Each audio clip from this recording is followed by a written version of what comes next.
I wish you guys a blessing 2019. It is a brand new year. So last year 2018 I was managed to save from 5 to 10,000 Hong Kong dollars per month. How about that?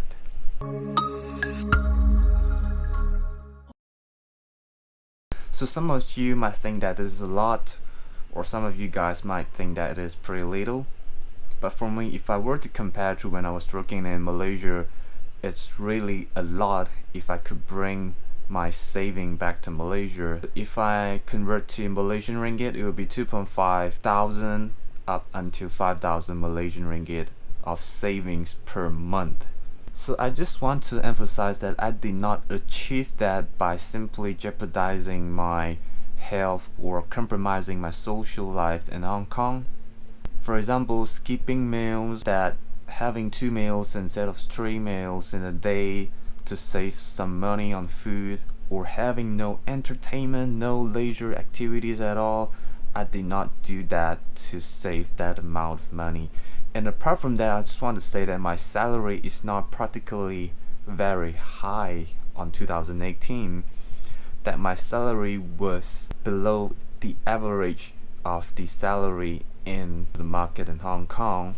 So I think that it's pretty worthwhile for me to share to you guys on how I do that with little effort, and what kind of lifestyle I was having in 2018 to save lots of money. Of course, that is a little small and non-harming sacrifice that I've made in order for me to save that amount of money.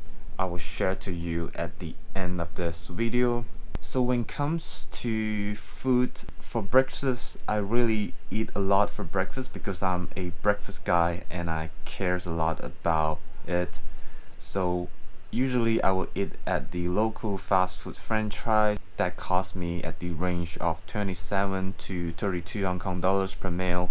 Usually I would go to those Hong Kong typical restaurants like the Cha Chen Sat to eat some, noodle soup, toast with sausages and eggs, and some other chicken, egg, and milk tea. That's all.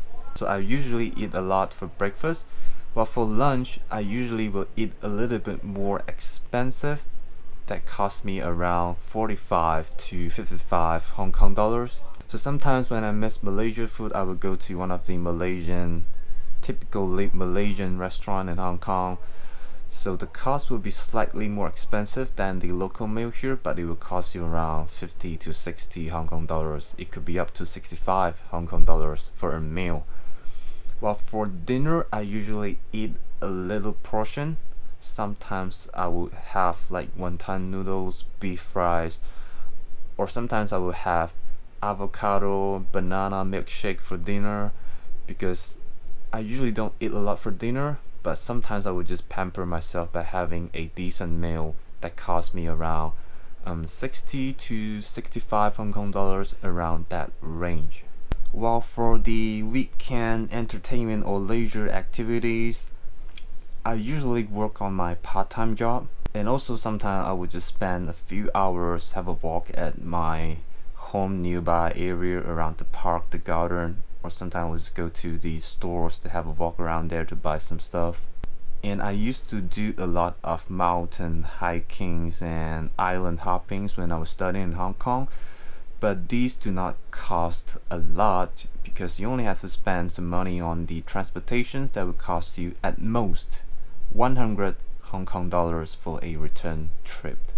Well, if I'm not working on weekends, usually I would go to Shenzhen or Guangzhou. So go to Shenzhen probably would cost me around 100 Hong Kong dollars for a return trip using the MTR as transportations. So if I were to go to Guangzhou, I would take a bus that cost me around 220 Hong Kong dollars for a return trip. So what I usually do at these places, usually I would go there to eat some food because some of the food is pretty nice in China, but most importantly it's much cheaper in Hong Kong. And also I would go there to chill at the coffee shop because it is lesser people, because it is less crowded. So if you want to compare to Hong Kong, it's really crowded in most of the coffee shops. you could not literally spend hours in like coffee shops in Hong Kong. So when I go to Shenzhen or Guangzhou, it's like a place for me to relax and chill because the crowd is lesser. And last year 2018, I had my 2 wisdom tooth surgeries in Shenzhen that cost me around 4,500 Hong Kong dollars. So be mindful, it was 2 wisdom tooth. So you can see that Shenzhen and Guangzhou are like my little getaway from the busy city, and this is how I spend my weekends. If you don't believe me, you can take a look at my passport. It basically has all the chops over here. It has a couple of pages with all the chops and really a lots of the stamps. And applying the China visa is actually not that expensive if you are earning a salary. For a half-year visa, probably will cost me around 700 to 800 Hong Kong dollars. So I think it's really worth it if I apply China visa for half year. So during weekends I can go there to buy some stuff and eat and chill and just have a walk, see how it looks like in China. So right now I'm going to show you my detailed cost analysis of my 2018 expenses. Alright guys, this is the yearly expenses on 2018. I have simply break them down into daily, weekly, monthly, yearly, so it's easy for me to calculate. So firstly is the life insurance. So if I'm working here, definitely I need to buy insurance, right? So it costs me around 4,000 plus yearly.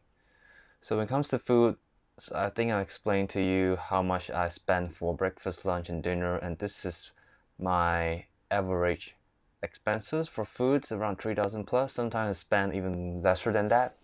So when it comes to necessities, this is the figure that I've spent. It should be lower than that because sometimes normally I use shampoo for 2 months, so I don't need to buy shampoo every month.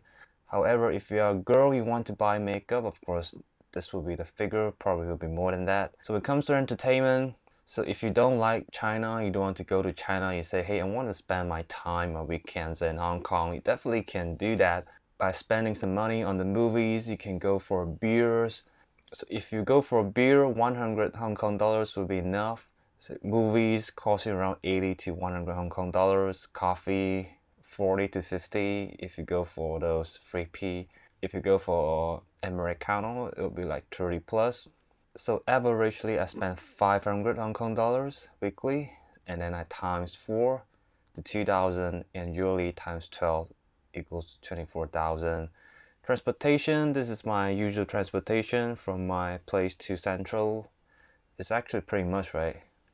Cost me around 1,000, almost 1,000 Hong Kong dollars per month. And room rent, this is the key factor that allows me to save lots of money. So 4,400 is like the cheapest room rent that I'm able to find in Kowloon for a single room. So 4,000 plus is really cheap, but definitely not cheap when you compare to Singapore or Malaysia.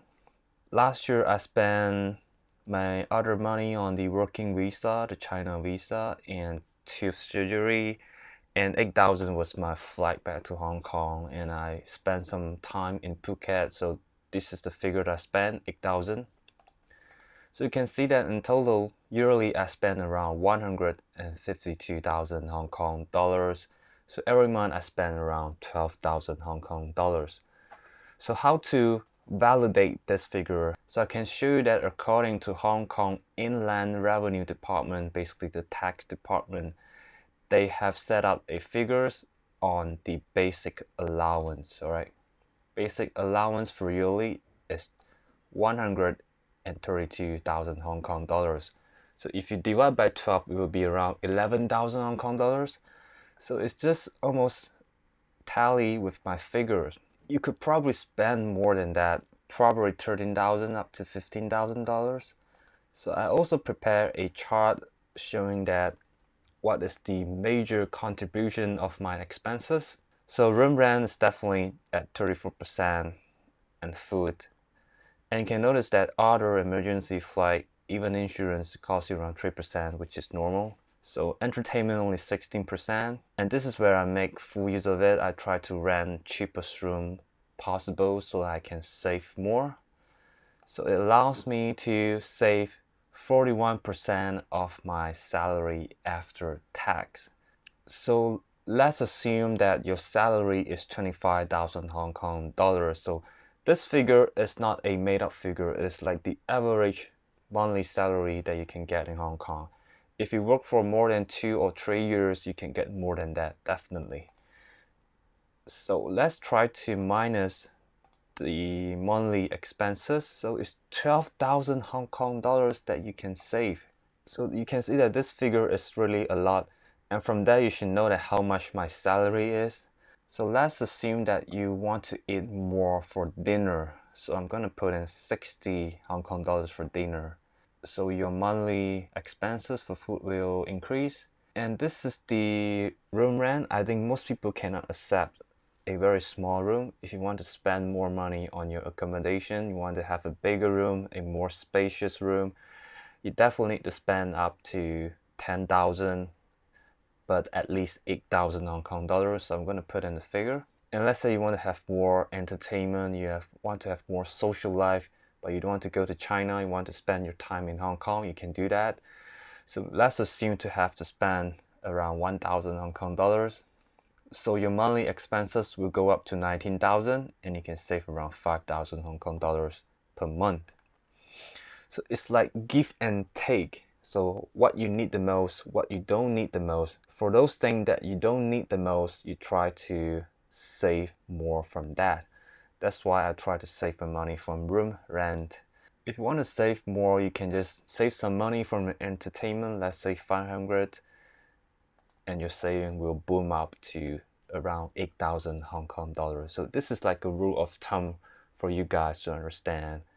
And at the end of the day, you can see that your room rent will almost occupy half of your expenses. And you can only save up to 20% of your salary. But it all depends on how much you earn as a salary in Hong Kong. If you're earning an average monthly salary in Hong Kong, you definitely can save from 5 to 10,000 Hong Kong dollars by living a normal lifestyle, not having too much fancy food every day, just having normal food. You can rent a small room. As long as it is spacious for you, 6 to 7,000 will get you a comfortable room, I would say. This is how I saved my money on 2018, and I hope that I will share valuable information to you guys. And if you're interested to work in Hong Kong and you want to earn money, and this is a possibility,